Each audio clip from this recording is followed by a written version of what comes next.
bolehkah politik dinasti itu? Hari ini orang mohon maaf memilih anak dia karena apa? Karena apa, Pak? Karena takut kehilangan kursi dia. Sebagian ulama yang lain mengatakan Tidak mau dibenarkan politik dinasti tersebut.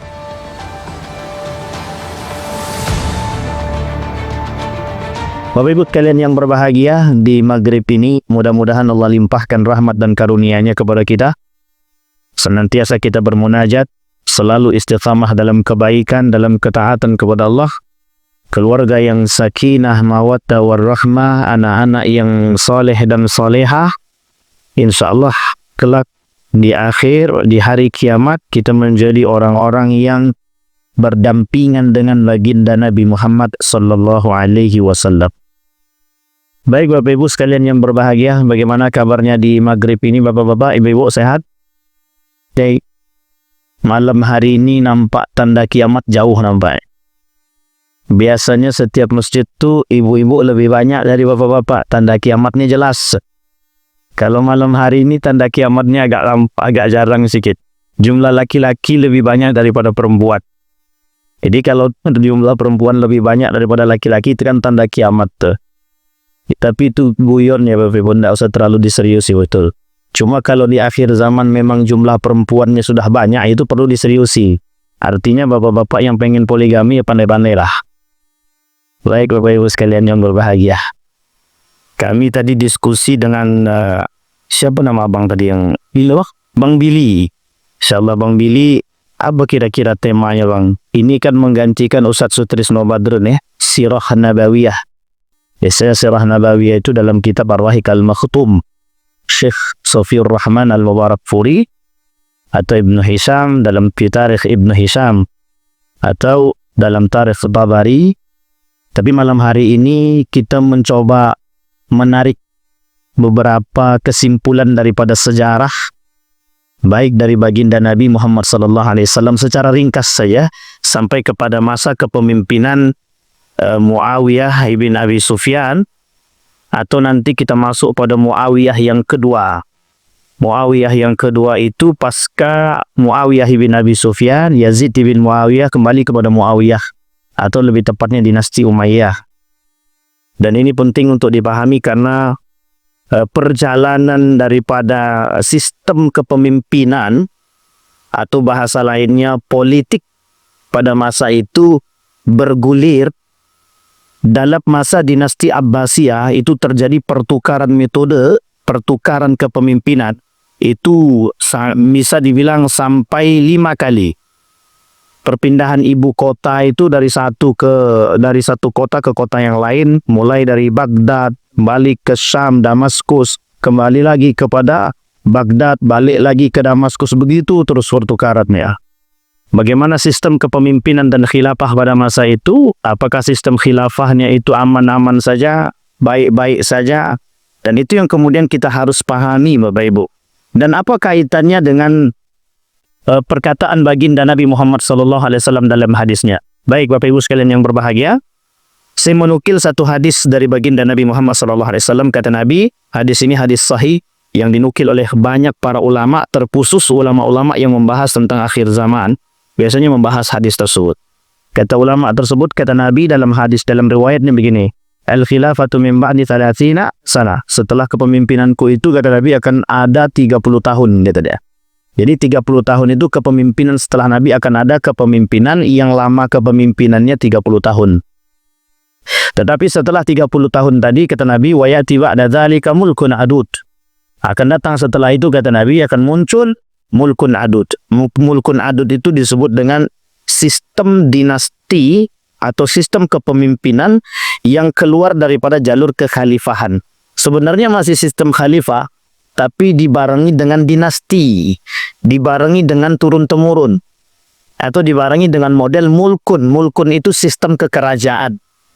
Karena awalnya Nabi sebut dengan khilafah. Khilafah itu identik bahasa hari ini disebut dengan demokrasi. Kenapa saya bilang demikian? Karena sistem pemilihan khilafah tersebut musyawarah. Musyawarah itu identik dengan salah satu ciri khas daripada demokrasi itu ya musyawarah. Musyawarah kemudian mufakat. Ketika pemilihan Abu Bakr Siddiq, Umar bin Al-Khattab, Utsman bin Affan, Ali bin Abi Thalib. Itu terputus sampai Al-Hasan. Itu kembali kepada Dewan Syura atau musyawarah. Tapi kemudian setelah itu tidak ada lagi sistem musyawarah tadi. Sistem itu terjadi menjadi sistemnya mulkut, kekerajaan. Dalam riwayat yang lain, Bapak Ibu sekalian yang berbahagia, kekhilafahan itu terbagi atas 5 fase. Kekhalifahan itu terbagi atas 5 fase, kata Nabi. Fase yang pertama, fase kenubuah. Namanya akhdun nubuah. Fase kenabian. Dan itu sudah lewat kita, Bapak Ibu. Senabi ini kita sudah lewat. Fase Nabi kita sudah lewat pada masa Nabi Muhammad SAW. Itu masa kejayaan Islam. Masa kejayaan Islam itu dimulai dari baginda Nabi dibaiat menjadi Nabi sampai nanti runtuhnya Turki Utsmani. Ini berapa tahun kira-kira itu? Anggaplah 670-an. Sampai runtuhnya Turki Utsmani 1925 atau 24. 24 akhir atau 1925-an. Itu cukup lama. Dari masa baginda Nabi Muhammad SAW sampai Nabi menjadi Nabi berapa lama, Pak? Bapak Ibu, Nabi menjadi Nabi berapa lama? Jadi Nabi terus. Ini yang menjadi masalah nih, perubahan bahasa nih Bapak Ibu. Nabi berapa lama jadi Nabi? Ya. Berapa, Pak? 23 tahun. Salah, Pak. Nabi jadi Nabi semenjak dia baiat sampai sekarang tetap jadi Nabi, Pak. Meskipun sudah meninggal. Ini masalah kita hari ini, Pak. Loh, serius Bapak Ibu sekalian yang berbahagia. Jangan salah, Pak. Permasalahan bahasa itu masalah serius dalam kalangan orientalis, Pak. Permasalahan bahasa dalam kalangan orientalis itu permasalahan yang serius. Saya kasih tahu Bapak Ibu hari ini, kita coba. Ada seorang orientalis itu ngajar, dia membahasakan begini. Islam adalah salah satu agama yang benar di dunia. Kira-kira menurut Bapak Ibu pernyataan ini betul apa salah? Betul, Pak ya? Islam adalah salah satu agama yang benar di dunia. Betul apa tidak? Salah, Pak ya? Yang betul apa, Pak? Islam adalah satu-satunya agama yang paling benar. Coba bayangkan, Pak. Itu kalau sempat kita tertipu, bahaya kita. Itu rusak akidah apa tidak, Ustaz? Tergantung, Pak. Kalau kita iman dengan pernyataan demikian, bahaya kita. Tapi, Pak, itu permainan orientalisme gitu. Prof. Rashidi itu menukil dalam bukunya Graham itu ada salah seorang orientalis itu waktu itu. Itu mengatakan salah satu perperangan yang mereka lakukan terhadap umat muslim itu adalah perperangan bahasa. Budaya, bahasa. Karena bahasa ini kan identik daripada budaya tadi. Identik. Dan kalau bahasa ini bisa dirubah, itu banyak yang tertipu itu. Dengan bahasa-bahasa hari ini kita sering lihat. Nah, kalau kau tak belajar, kau tidak akan cerdas, kau tidak akan naik kelas. Coba Bapak Ibu bayangkan, telaah baik-baik kalimat ini. Ini kalau orang percaya, Pak, dengan bahasa ini, itu runtuh akidahnya. Apa maksudnya? Di situ tak ada kalimat, di situ sudah menafikan keberadaan Allah. Artinya kalau orang tidak belajar, dia tak akan pintar, mesti bodoh tuh. Padahal Allah kata dalam Al-Quran itu bertolak belakang dengan ayat Al-Quran. Kata Allah, wattaqullaha wa yu'allimukumullah. Bertakwalah engkau akan aku cerdas, kata Allah. Kalimat bahasa saja tak. Sama halnya dengan bahasa yang tadi saya sampaikan. Artinya Bapak Ibu sekalian yang berbahagia, itu perang yang mereka lakukan Bapak Ibu. Tapi kita malam hari ini tak bahas perang pemikiran. Kapan waktu kita bahas Bapak Ibu perang pemikiran. Itu sadis Bapak Ibu. Kalau kita mau melihat, karena kami bersinggungan langsung Bapak Ibu. Saya bersinggungan langsung dengan teman-teman orientalis gitu. Itu bukan berat lagi. Berat banget Bapak Ibu. Mereka lulusan dari Jerman, tapi mereka bisa bahasa Arab. Yang paling berbahaya di antara sekian banyak itu Irak. Iran itu Syiah. Inggris dia oke, Arab dia oke, baca kitab dia oke. Dia tak mau berdebat masalah solat itu, gerakan solat dia tak mau. Ibadah itu tidak mau dia. Tapi dia mau berdebat tentang filsafat. Ini kalau sempat kita turutin, Pak, awak yang belok. Kalau tak kuat iman. Tapi kalau kuat iman, angkat aja lah benang putih. Pakai di bendera putih. Damai aja lah tuh, menyerah aja lah, Pak. Kalau kita tak kuat iman nih. Teman-teman saya, Bapak Ibu. itu karena sering berdebat dengan teman-teman Iran itu. Alhamdulillah. Ini saya bilang alhamdulillah ya Bapak Ibu. Mereka ikut Iran sekarang. Ikut Syiah. Coba bayangkan Bapak Ibu. Hampir orang tuanya nangis itu. Tolonglah Ustaz, gimana caranya anakku biar balik ke sini. Kata anaknya tak mau dia balik. Lebih enak di sana kata dia. Coba bayangkan. Dan itu faktornya Pak.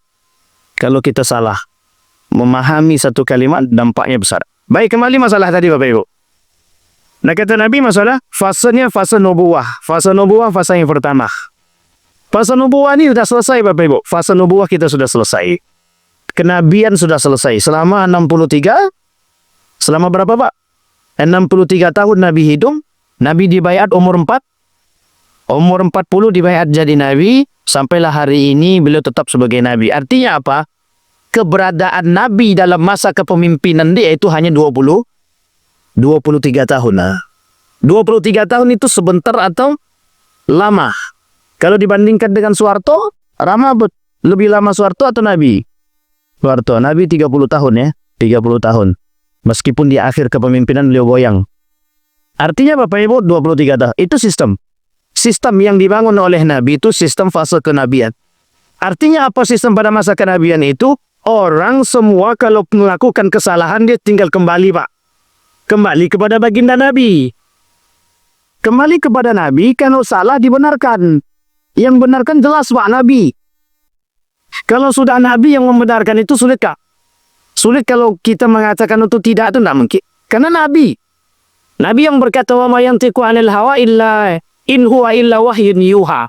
Nabi bicara, apa yang disampaikan Nabi itu wahyu. Apa yang disampaikan oleh Nabi itu wahyu.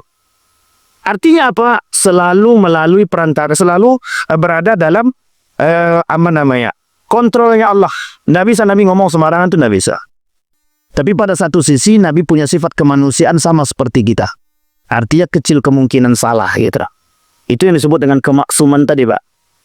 Yang ditolak oleh orang, bukan ditolak, yang diikuti kemaksuman itu oleh Imam 12 oleh kelompok Syiah. Selesai masa kepemimpinan Nabi, turun khilafah tersebut, turun kepada Khulafaur Rasyidin. Dimulai dari Abu Bakar. Kata Abu Bakar tangga kedua. Abu Bakar tidak naik pada tangga di atas, tapi Abu Bakar naik pada tangga kedua.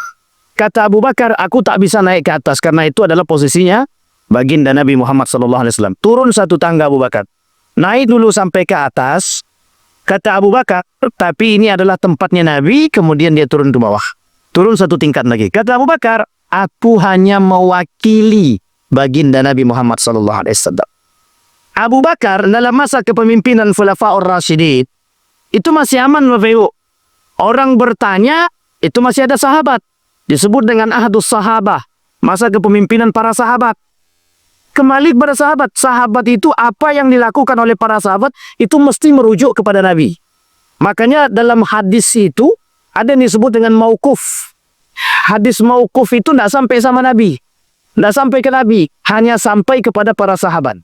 Hanya saja ulama mengatakan apa yang dilakukan para sahabat itu mesti sudah bersandar kepada baginda Nabi Muhammad SAW. Sekalipun perkataannya tak sampai ke Nabi.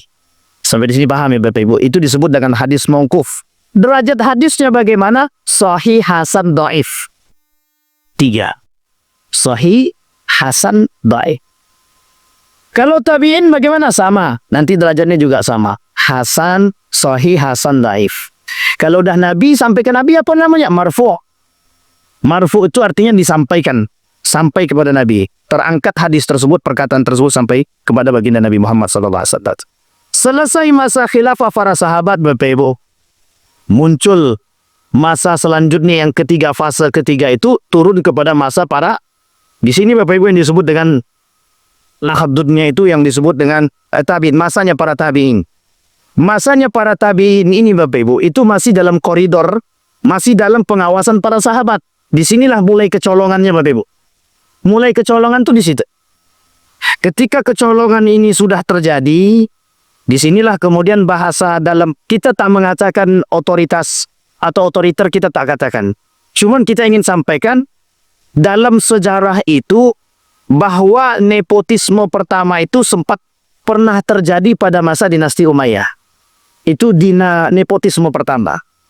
Tapi saya tak katakan pernyataan para ulama mengatakan bahwa bahwa nepotisme pertama sekali itu muncul pada masa dinasti Umayyah. Bukan, saya tak katakan demikian. Saya ingin katakan bermunculan atau munculnya nepotisme itu pada masa Daulah Umayyah atau dinasti Umayyah. Sampai di sini paham Bapak Ibu ya. Ini jangan salah paham Bapak Ibu. Ini kalau salah paham bahaya kita. Disangkanya nanti kita mengatakan peletakan batu pertama nepotisme gitu. Karena Muawiyah ibn Abi Sufyan menolak untuk musyawarah. Muawiyah ibn Abi Sufyan memberikan kepemimpinan dia kepada anaknya yang disebut dengan Yazid ibn Muawiyah. Yazid ibn Muawiyah kemudian turun lagi kepada Muawiyah I namanya. Nah, jadi Muawiyah ibn Abi Sufyan, selesai Muawiyah ibn Abi Sufyan, naik Yazid ibn Muawiyah. Setelah Yazid ibn Muawiyah kembali kepada Muawiyah I, kembali kepada Muawiyah II. Ini sejarah Bapak Ibu. Sampai di sini paham ya Bapak Ibu. Nah, keempat itu Bapak Ibu, disinilah masanya Bapak Ibu yang keempat. Dan yang keempat inilah dalam hadis Nabi disebut dengan mulkun jabbar. Mulkun jabbariyah. Atau bahasa Nabi disebut dengan mulkun adud. Mulkun adud. Kalau kita hitung Bapak Ibu 30 tahun tadi, itu masanya selesai. Abu Bakar, Umar, Utsman, Ali bin Abi Thalib, sampai yang terakhir anaknya Ali bin Abi Thalib yang disebut dengan Al-Hasan, yang dibaiat oleh para sahabat. Jadi untuk menutupi kekosongan ketika Ali terbunuh, jadi Ali itu terbunuhnya cukup sadis. Jadi yang sadis-sadis itu, yang meninggalnya dalam keadaan sadis itu Utsman bin Affan, Ali bin Abi Thalib, Al-Hasan diracun, kemudian yang ketiga yang paling sadis lagi Al-Husain. Jadi di antara para sahabat Nabi ada Ahlul Bait juga, anak cucu Nabi yang meninggal dalam keadaan sadis. Itu 4 orang. 1, Utsman bin Affan. Utsman bin Affan ini siapanya Nabi Bapak Ibu? Siapa Nabi Bapak Ibu? Menantu. Jangan pula sejarah kita tak tahu. Utsman bin Affan ini sejak semenantu Nabi yang mendapat julukan Dzunnurai, 2 cahaya. Karena menikahi 2 anak Nabi. Jadi 2 anak Nabi dinikahi oleh siapa? Yang satunya lagi istri yang keduanya itu bercerai dari orang Yahudi, kemudian menikah dengan Utsman bin Affan. Ini sejarah. Baik sing. Kapan-kapan kita tengok sejarah tuh. Kembali masa tadi. Jadi Utsman bin Affan dengan cara yang sadis. Itu sadis sekali. Ali bin Abi Thalib setelah dia membasmi orang-orang Khawarij dalam perang Nahrawan namanya, Pak. Ada perang namanya Nahrawan. Sudah pernah tahu Bapak Ibu? Assalamualaikum. Ada namanya perang Nahrawan, Pak. Perang melawan kaum Khawarij.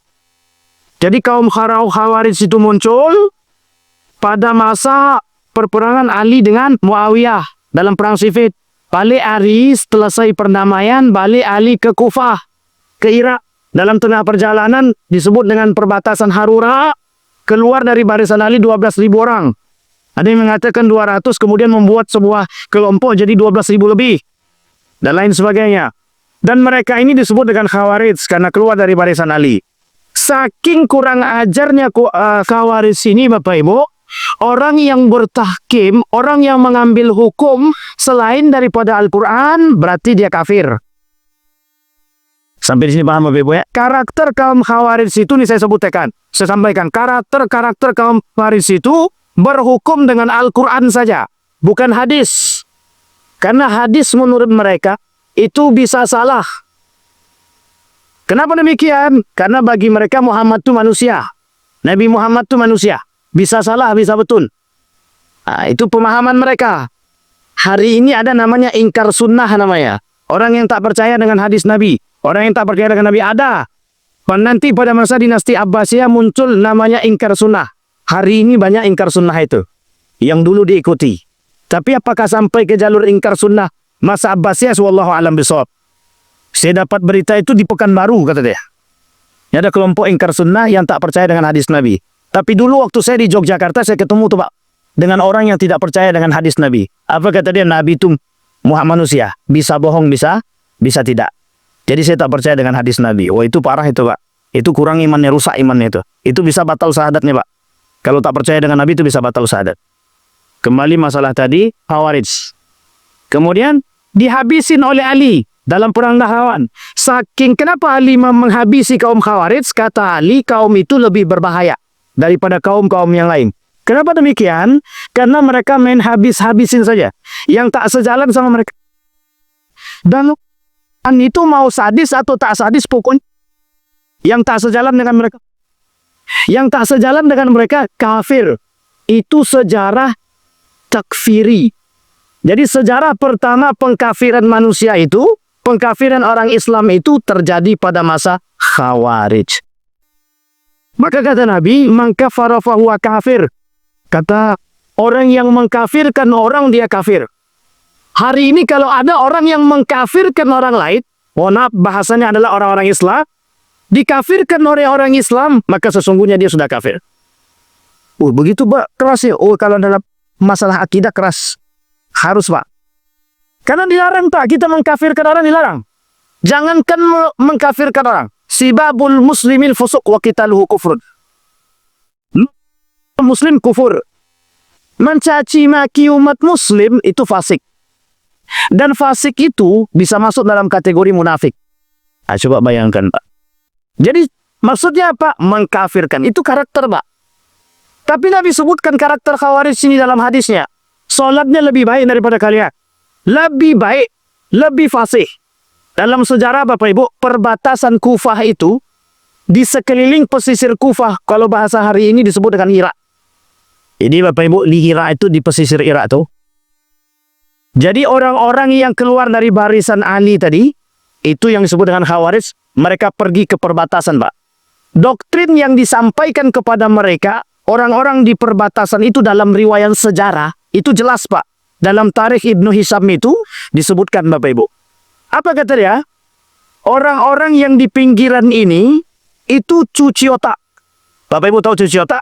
Artinya apa? Kembali kepada Al-Quran dan Sunnah. Itu kalau tak sejalan dengan Al-Quran, kata mereka salah. Dan itu diikuti Pak.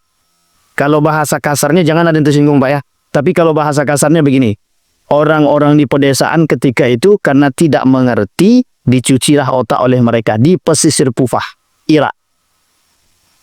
Jadi Bapak Ibu, kenapa Ali membasmi mereka? Ditakutkan kelompok ini, kata Ali bin Abi Thalib, kalau tidak dihabisi, mereka yang akan menghabisi kita. Itu ketakutan Ali bukan main-main Pak. Ali sedang berjalan dari Kufah bersama para tentara untuk kembali ke Sam, ke Damaskus. Untuk merebut kembali tahta tersebut dari Muawiyah. Mau perang kedua Pak, setelah perang Siffin itu.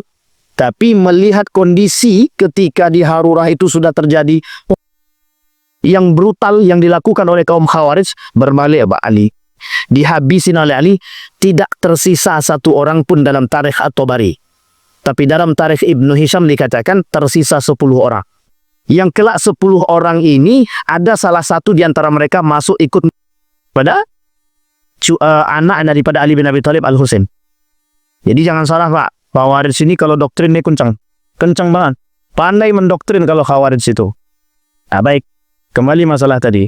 Selesai itu Bapak Ibu. Selesai masa Ali bin Abi Thalib. Ketika Ali selesai atau dalam perang Nahrawan tadi, Ali kembali ke Kufah. Disinilah Bapak Ibu setelah itu Ali ketika hendak melaksanakan sholat subuh. Kemudian dalam Ali seperti Utsman bin Affan menggunakan kalimat Allahu Akbar. Sampai di sini paham ya Bapak Ibu. Jadi bisa saya perjelas adalah yang itu adalah umat Muslim. Ibnu Muljam itu mengaku Islam, mengakui diri dia Islam, dan dia Ali dengan bahasa Bismillahirrahmanirrahim, Allahu Akbar. Coba bayangkan Pak, kita mikir tuh mau Muslim apa tak Muslim gitu ya. Padahal itu sahabat Nabi, menantu Nabi, sepupu Nabi, anak angkat Nabi, apalagi. Dan disebutkan keutamaannya oleh Nabi, Maulaya Ali, kita Nabi. Tapi kemudian orang tak terima. Singkat cerita Bapak Ibu, masa ini selesai. Kembali kepada Muawiyah. Muawiyah menolak yang disebut dengan musyawarah. Karena perjanjian Muawiyah dengan Al-Hasan itu Bapak Ibu, itu kalau dia mati, Al-Hasannya mati, kembalikan kalau masa kepemimpinanmu habis Muawiyah, tolong kembalikan kepada para ulama, sahabat-sahabat Nabi masih hidup. Musyawarahkan kembali. ternyata Muawiyah tidak melakukan musyawarah. Yang dilakukan oleh Muawiyah langsung menunjuk anaknya yang bernama Yazid bin Muawiyah. Disitulah bahasanya Bapak Ibu, pertama kali sistem dinasti itu sistem khilafah berubah menjadi sistem dinasti yang disebut dengan mulkul, sistem kekerajaan. Dan di situ ada unsur nepotisme, ada. Syaratnya 3, Bu. Kenapa Muawiyah memilih anaknya? Ada 3 alasan. Alasan pertama, Muawiyah itu pandai perang. Alasan kedua, menyatukan umat. Ini 2 alasan yang kuat, Bapak Ibu, menurut mereka. Tapi ada alasan yang ketiga, yang tidak bisa ditutupi, Bapak Ibu. Semua ulama dalam tarikhnya mengatakan hal demikian. Kenapa? Kenapa Muawiyah memilih anaknya? Apa alasannya, Bapak Ibu? Karena dia anaknya Muawiyah. Begitu para ulama mengatakan, iya. Kenapa Muawiyah memilih Yazid bin Muawiyah? Karena Yazid anaknya Muawiyah. Kalau bukan karena anaknya, belum tentu dia pilih. Nah, ini tak usah disangkut pautkan kemana-mana, Bapak Ibu. Ini lain cerita nih, Bapak Ibu. Ini sejarah nih. Sampai di sini paham, Bapak Ibu ya? Maka disitulah kata para ulama, itu sistem nepotisme. Yang tadinya sistem musyawarah khilafah, mulai masa itu berubah menjadi dinasti. Artinya apa, Bapak Ibu? Dalam perjalanan dinasti ini, Bapak Ibu, itu terjadi. Apa yang terjadi? Hubbud dunia, hubbud darajah, hubbud, pokoknya hubun-hubun semua lah itu. Cinta kekuasaan, cinta jabatan, cinta harta pada masa ini, Bapak Ibu, terjadi. Terjadinya pada masa itu. Pada masa Yazid bin Muawiyah, terkenal dengan kefasikannya, Bapak Ibu. Maka di mana bahasa Nabi mengatakan mulkun adud tadi atau mulkan jabbariyah tadi? Di mana letaknya? Letaknya, Bapak Ibu, setelah Al-Hasan, Bapak Ibu. Setelah Muawiyah wafat, muncul Yazid bin Muawiyah. Dari Yazid bin Muawiyah sampai nanti, Bapak Ibu, bertemu kita dengan sistem khilafah yang terakhir. Itu pada fase yang keempat. Nah, fase yang keempat itu adalah fasenya otoriter. Mulkun adub. Sistem yang disebut dengan otoriter. Diktator. Saya tak tahu apakah itu masuk dalam kategori atau tidak, saya tidak tahu. Tapi banyak hari ini kita menemukan sistem kepemimpinan dan pemerintahan itu yang sistemnya, mohon maaf, bukan hanya lagi sistemnya kepemerintahan, tapi dinasti. Itu lebih parah lagi. Artinya sistem pemerintahan bercampur dengan dinasti. Kan begitu? Kalau sistemnya kepemerintahan, harusnya ada bahasa pilih-memilih, kan begitu. Tapi ada bahasa yang lain, musyawarah dalam demokrasi, kan begitu. Tapi kalau sistem dinasti lebih jelas. Dinasti, dia tunjuk anak dia langsung. Jadi, saya raja, seperti di Yogyakarta. Raja punya anak dia laki-laki, otomatis, Pak. Dalam sistem raja kan begitu, kekerajaan. Yang anaknya langsung naik, jadi ketika Bapak sama dengan Saudi Arabia. Saudi Arabia begitu turun-temurun. Makanya hari ini harapan Muhammad bin Salman itu cuma satu. Kalau bapaknya meninggal, dia langsung naik. Makanya kursi yang direbut oleh Muhammad bin Salman itu kursi apa? Menteri Pertahanan. Karena Menteri Pertahanan itu yang paling berhak menggantikan posisi raja. Kalau meninggal satu waktu. Tapi kalau tidak meninggal, yaitu sistem yang akan sistem kerajaan tadi, tinggal pilih. Dari sekian banyak anak tadi mana? Yang paling tua, yang paling berhak. Singkir kah? Naik, Pak. Yang pengen jadi raja. Ini sistem, Pak. Sistem kekerajaan jelas. Sistem kepemerintahan demokrasi itu jelas. Tapi ada sistem yang mencampur adukkan dua-duanya. Dicampur adukkan dua-duanya. Pemerintahan iya, dinasti juga iya. Jadi masuk. Sampai di sini paham maksud saya, Bapak Ibu? Nah, saya tak mau lebih jauh kan mengatakan, artinya Bapak Ibu dah pandai pun menganalisa hal demikian. Kata Nabi, ini yang berbahaya, mulkun adut itu di situ. Artinya apa? Dalam fase perjalanan itu, dalam riwayat yang lain Nabi kata pada masa kepemimpinan itu akan muncul karakter-karakternya. Kenapa kok disebut dengan mulkun adut? Kenapa kok disebut dengan mulkan jabariyah? Kenapa? Ada sebab, Bapak Ibu. Kata Nabi, itu yang paling fase yang paling ditakutkan. Apa masalah fase yang paling ditakutkan? Karena pada fase itulah sistem-sistem itu dikembalikan kepada hawa nafsu dia masing-masing. Terjadi, Bapak Ibu, pada masa Yazid bin Muawiyah, pada masa Muawiyah yang kedua. Nanti kembali lagi dalam masa dinasti dinastinya Umayyah tadi ada yang baik, ada yang tak baik. Akhirnya runtuhnya dinasti Umayyah itu direbut oleh dinasti Abbasiyah. Dan Bapak Ibu harus tahu, ini sejarah Bapak Ibu. Dinasti Umayyah itu ketika mereka mengambil kekuasaan dari Al-Hasan itu direbut. Maka dinasti Abbasiyah yang oleh para ulama mengatakan dalam sejarah itu jalurnya sampai kepada paman Nabi Abbas bin Abdul Muttalib. Abdul Muttalib. Dari Abbas sampai ke Abu Talib. Dari Abbas sampai ke Abu Talib. Jadi Abbas ini paman Nabi. Dia punya anak, Abbas ini punya anak, nanti Ibnu Abbas. Dari Ibnu Abbas punya anak lagi. Di sini Bapak Ibu, dinasti Abbasiyah ini merebut kembali kekuasaan dari tangannya dinasti Umayyah dengan cara paksa. Artinya apa? Perang saudara. Nanti dari dinasti itu terjadi lagi Bapak Ibu. Dinasti Abbasiyah dihancurkan oleh Mongol, kerajaan Mongol. Yang disisakan dari kerajaan dinasti Abbasiyah hasil perebutan itu Bapak Ibu, nanti runtuhnya dinasti Abbasiyah itu sama, perebutan kekuasaan. Muslim sama-sama Muslim, tapi sama-sama merebut kekuasaan. Nanti dalam masa dinasti Abbasiyah itu ada firqah Islam masing-masing. Kelompok Islam sana, kerajaan Islam yang di sono, kerajaan Islam yang di sini itu saling bersatu untuk menghancurkan kerajaan Islam yang tunggal tadi. Jadi Bapak Ibu, disebabkan apa? Disebabkan cinta kekuasaan. Disebabkan apa? Cinta jabatan. Akhirnya apa yang terjadi? Nanti dinasti Abbasiyah itu di akhir runtuhnya itu kelemahan bermunculan Bapak Ibu. Apa maksudnya? Karena ini kelompok sudah terpisah-pisah dan beberapa kelompok yang lain itu, mohon maaf, setiap orang memperkaya diri. Setiap kerajaan kecil-kecil yang berada di sekeliling dinasti Abbasiyah yang di bawah naungan dinasti Abbasiyah membangun kelompok kecil-kecil, Pak. Salah satunya adalah Mamluk. Nanti ada namanya kerajaan Mamluk namanya, Bapak. Itu termasuk salah satu kerajaan kecil yang muncul pada masa dinasti Abbasiyah yang juga akan ikut dalam memberontak kepada dinasti Abbasiyah.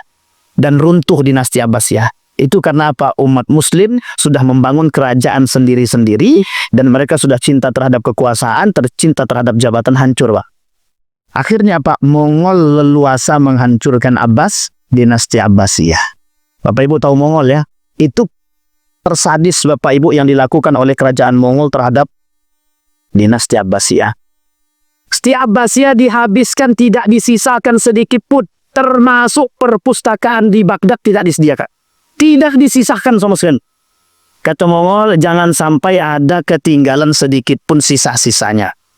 Habisin gitu ya. Dia habisin, Pak. Itu penyebabnya apa? Dalam masa kepemimpinan dinasti Umayyah dan dinasti Abbasiyah itu terbangun hubbud dunia, cinta dia terhadap dunia, cinta terhadap kekuasaan. Pada masa dinasti Umayyah, pada masa kepemimpinan Muawiyah yang kedua, disitulah Bapak Ibu bermunculan orang-orang yang merebut kekuasaan, berebut-rebut kekuasaan, Bapak. Di sini Bapak Ibu yang saya ingin katakan adalah perebutan kekuasaan itu Bapak Ibu itu dikembalikan kepada klan-klan. Bapak Ibu tahu klan-klan ya? Klan-klan itu golongan-golongan. Jadi golongan-golongan mana yang paling kuat? Golongan siapa yang paling kuat? Kalau ada, misal saya punya anak 3. Di antara anak saya yang 3 nih, klan mana yang paling kuat di antara 3 nih? Misalkan anak saya sudah punya keluarga, anak yang 1, 2, semua sudah punya keluarga. Otomatis mereka ini nanti bakal menjadi calon-calon yang akan menggantikan saya. Di antara 3 ini Bapak Ibu, itu mereka akan mencari bagaimana mereka bisa mendapatkan kursi kerajaan tadi. Dan apa yang mereka lakukan seberbagai macam cara. Termasuk runtuhnya Turki Utsmani itu disebabkan karena itu. Runtuhnya Turki Utsmani itu atau malapetaka Turki Utsmani tersebut itu disebabkan karena, mohon maaf, di akhir kepemimpinan itu para orang-orang yang berada di dalam keluarga kesultanan itu menginginkan jabatan. Jadi kalau Bapak Ibu lihat hari ini, orang-orang mulai berebut kekuasaan. Ya, saya nggak tahu itu jariah su atau apa, saya nggak tahu itu. Artinya apa? Dimulai dari dulu, Bapak. Dimulai daripada sistem dinasti. Makanya Bapak Ibu, ulama berpendapat bolehkah politik dinasti itu? Ini menjadi pertanyaan kita hari ini, Bapak. Bapak Ibu yang ingin bertanya sambil jalan saja, Bapak Ibu ya. Yang ingin bertanya langsung sambil jalan aja. Takutnya nanti waktunya habis tak bisa kita bertanya. Politik politik dinasti oleh para ulama itu berbeda pendapat, Bapak Ibu. Bolehkah politik dinasti? Sebagian ulama mengatakan tidak ada masalah, boleh, tapi dengan syarat. Ada syaratnya. Syaratnya bagaimana dalam Islam itu politik dinasti dibenarkan dalam Islam dengan berbagai macam syarat. Syarat yang pertama, ketakwaan dia kepada Allah. Yang kedua, itu disukai oleh masyarakat. Masalahnya adalah pertanyaannya bagaimana kita bisa mengkategorikan disukai masyarakat. Itu yang sulit, Pak. Hari ini mohon maaf, setiap orang punya masyarakat masing-masing. Bang Didi punya masyarakat dia di sana. Oh, orang Rumbai semuanya mencintai aku, kata dia. Izin aku sekarang jadi aku yang berhak jadi pemimpin. Orang begitu sekarang. Tapi di Pekanbaru Kota enggak ada, kata dia. Di daerah Bukit Barisan kami pilihnya Bang Ardi, gitu deh. Karena kami yang mengusung Bang Ardi, kami cinta sama Bang Ardi. Ini yang paling sulit, Pak. Untuk kita katakan mana yang didukung itu siapa. Dan ini bahasanya, Bapak Ibu, disukai oleh masyarakat ini tidak bisa, Bapak Ibu. Sulit untuk diterjemahkan. Apalagi hari ini, Pak. Tapi dulu yang disebut dalam persyaratan itu adalah mereka yang diteguhkan dengan keimanan. Nah, ini yang susah, Bapak Ibu. Masyarakat yang mengatakan masyarakat yang cinta kepada mereka itu masyarakat yang dekat dengan Allah, yang beriman, yang baik, yang selalu merasakan keamanan. Itu susah, Bapak Ibu. Hari ini bisa kita tentukan, belum tentu. Yang kedua, itu syarat yang kedua. Yang ketiga, memenuhi syarat. Apa manusia syarat yang ketiga? Cerdas, Bapak Ibu. Kecerdasannya dialami dengan tingkat kecerdasan keimanan. Banyak yang cerdas hari ini. Banyak. Yang beriman, saya tak pandai mengatakan tuh, Bapak Ibu, nanti salah pula. Pertanyaannya adalah, layak tak dia masuk menjadi seorang pemimpin?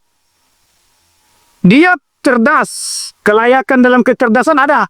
Masalahnya beriman dah dia. Oh, beriman dia muslim kok. Saya selalu nengok dia sholat. Di mana dia sholat? Itu saya lupa tuh di mana. Sampai di sini paham. Itu yang kemudian hari ini menjadi sorotan, Bapak Ibu. Maka kata para ulama, boleh dia politik dinasti itu diperbolehkan dalam Islam dengan syarat tadi. Kalau dia bisa mempersatukan umat, kalau dia dekat dengan Allah, kalau dia betul-betul beriman, dia cinta kepada Nabi. Kalau tidak, tak bisa, Pak. Hari ini orang, mohon maaf, memilih anak dia karena apa? Karena apa, Pak? Karena takut kehilangan kursi dia. Kenapa kok anak saya yang harus naik? Maka Bapak Ibu sekalian yang berbahagia, sebagian ulama yang lain mengatakan tidak dibenarkan politik dinasti tersebut. Kenapa tidak dibenarkan? Karena kekhawatirannya muncul, Bapak Ibu. Itu terjadi pada masa dinasti Abbasiyah. Apa kata masyarakat pada masa dinasti Abbasiyah? Kata masyarakat yang kecil ketika itu, termasuk salah satunya negara Turki, itu membangun satu komunitas sendiri, kelompok sendiri, kerajaan kecil sendiri, yang kelak gelarnya itu Sultan. Turki yang pertama kali, Pak, yang membuat gelar Sultan itu Turki. Kenapa mereka mengatakan membangun kelompok sendiri? Apa kata mereka? Kalaulah sistemnya dinasti, itu kapan kami bisa menjadi pemimpin? Itu bahasa mereka, Pak. Dalam sejarah itu, apa kata mereka? Kalaulah sistemnya dinasti, kapan kami kelompok-kelompok kecil yang ada di berbagai macam daerah ini bisa menjadi pemimpin? Sehingga dibangunlah kekuatan dari setiap daerah masing-masing. Itu cerita, Bapak Ibu, itu sejarahnya kenapa bermunculan kerajaan-kerajaan kecil pada masa dinasti Abbasiyah. Kenapa? Karena mereka merasa sistem dinasti itu, politik dinasti ketika itu tidak bisa ditegakkan dengan baik. Kenapa? Terjadi pembuktian banyak daripada anak-anak keturunan itu yang menyeleweng daripada syariat-syariat Islam. Seperti Yazid ibn Muawiyah. Yazid ibn Muawiyah itu sepakat para ulama di Syam itu mengatakan bahwa dia fasik. Berzina dia, minum khamar dia, berjudi dia, mencaci maki orang dia. Ulama Syam mengatakan Yazid ibn Muawiyah fasik. Tapi kenapa kok masih dipilih oleh bapaknya Muawiyah? Dalih yang ketiga yang paling kuat, Pak. Karena dia anaknya Muawiyah. Sampai di sini paham, Bapak Ibu? Jadi masalah itu, Bapak Ibu, jangan salah. Jadi kalau kita melihat hari ini sistem seperti itu, ya memang dulu begitu. Kecintaan orang terhadap kekuasaan, ketakutan akan kehilangan kekuasaan itu menjadi kue. Harun Sri. Siapa nama beliau dia? Khalifah Harun Ar-Rasyid. Itu ditegur oleh orang gila, Pak. Apa kata orang gila tadi? Kau memegahkan dirimu, kau perkaya dirimu, kau perkaya panglimamu, kau tinggikan, kau megahkan istanamu, kau megahkan rumahmu, kau baguskan tempat tidurmu. Tapi semua itu tidak kau bawa, kata dia. Ketika mati, kau tak bawa dia. Menangis Harun Ar-Rasyid. Artinya apa? Harun Ar-Rasyid sadar. Diri dia sudah terlalu jauh dalam monaf. Merasakan kenikmatan kursi tadi. Jadi tak salah kalau ada yang mengatakan, kalau orang sudah naik merasakan kursi kekuasaan, sulit nak turun yuk. Tangga turunnya putus. Sampai sini paham maksudnya? Gantinya dengan eskalator atau lift. Jadi biar naik cepat. Sampai sini paham Bapak Ibu? Itu bahasa isyarat dan bahasa kiasan Bapak Ibu. Artinya apa? Orang kalau sudah merasakan kursi, jabatan, kekuasaan, orang kalau sudah merasakan rasanya tinggi itu, sulit untuk turun lagi Pak. Kenapa begitu? Masa aku turun lagi ke bawah? Ini bahasa kita hari ini Bapak Ibu. Mana mau presiden kemudian jadi RT? Itu tidak mungkin Pak. Dulu aku presiden, masa aku sekarang jadi ketua RT? Kan tidak mungkin. Tapi begitukah dulu pada masa sahabat dia? Masa sahabat Nabi mereka tak pernah melihat Pak. Mau jadi khalifah, mereka selesai mereka jadi khalifah. Selesai mereka jadi pemimpin pada masa pada masa tabi'i. Selesai mereka jadi pemimpin, mereka menjadi orang biasa. Bahkan ketika menjadi pemimpin, mereka menjadi orang biasa. Itu yang kita inginkan hari ini. Bukan yang lain. Sampai di sini paham ya Bapak Ibu. Artinya apa? Politik dinasti itu dual Bapak Ibu. Kalau orang itu paham dengan model politik ini dibarengi dengan keimanan dan ketakwaan, itu baik. Tapi kalau tidak, maka itu yang disebut dengan mulkun adun. Apapun akan mereka lakukan untuk mendapatkan kekuasaan. Mohon maaf, sekalipun cara itu haram. Apapun akan mereka lakukan. Karena jabatan itu yang mereka harapkan. Karena kekuasaan itu yang mereka harapkan. Karena kalau sudah tidak memiliki kekuasaan, mereka tak akan mendapatkan kemuliaan. Bagi mereka kemuliaan itu yang hakiki adalah kekuasaan dan jabatan itu. Saya kira itu saja Bapak Ibu. Ada pertanyaan Bapak Ibu? Tidak ada, alhamdulillah. Karena sudah dekat waktu Isya, sudah masuk waktu jam, tidak ada yang mau bertanya. Alhamdulillah. Mudah-mudahan Bapak Ibu sekalian yang berbahagia bisa kita jadikan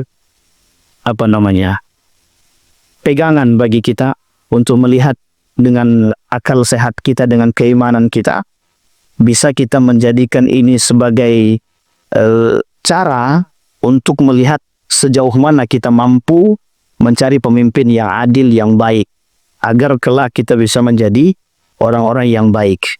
Jadi tak salah ketika masyarakat itu marah dengan keadaan-keadaan yang hari ini terjadi, itu sebenarnya disebabkan oleh ulah tangan manusia sendiri Bapak Ibu. Tapi ada riwayat, ada pada pandangan ulama yang lain mengatakan pemimpin itu cerminan rakyat. Pemimpin itu cerminan rakyat. Baik rakyatnya, baik pemimpinnya. Tapi ada dalam riwayat yang lain mengatakan hancurnya satu bangsa disebutkan oleh hancurnya umara, hancurnya umara disebabkan hancurnya ulama. Fa'tabiru ya ulil absar la'allakum tuflihun. Assalamualaikum warahmatullahi wabarakatuh.